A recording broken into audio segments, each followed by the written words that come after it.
Kerala history Congress സുവർണ jubilee ആഘോഷങ്ങളുടെ ഭാഗമായി ചരിത്ര സിംപോസിയം സംഘടിപ്പിച്ചു.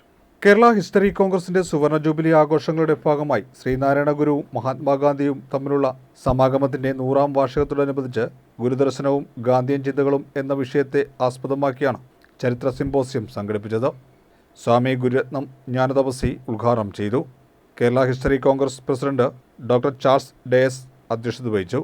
Kerala history congress treasurer Mathachan Planthottam സ്വാഗതവും അഡ്വക്കേറ്റ് CV തോമസ് നന്ദിയും പറഞ്ഞു. കണ്ണൂർ യൂണിവേഴ്സിറ്റി മുൻ vice chancellor doctor Michael Tharakan മുഖ്യപ്രഭാഷണം നടത്തി. ഇതിനായിട്ട് വിളിക്കുന്ന സമയത്ത് എനിക്ക് വരുവാനായിട്ട് ഒട്ടും കഴിയുകയില്ലായിരുന്നു. കാരണം ഞാൻ നാളെ രാവിലെ ദുബൈക്ക് പോകുകയും അവിടെ പരിപാടിയിൽ പങ്കെടുക്കാനായിട്ട് പോവുകയും, പക്ഷെ അദ്ദേഹത്തിനോടുള്ള കടപ്പാട്, പ്രത്യേകിച്ചും ചേർത്തലയോടുള്ള കടപ്പാട്, ഇവിടെയുള്ള ആളുകളോടുള്ള കടപ്പാട് ഒന്നും എനിക്ക് മാറ്റി വെക്കുവാൻ സാധിക്കില്ല. കാരണം എന്ന് പറയുന്നത് നമ്മൾ വന്ന വഴി മറക്കാൻ പാടില്ല എന്ന് ഞാൻ വിചാരിക്കുന്നു.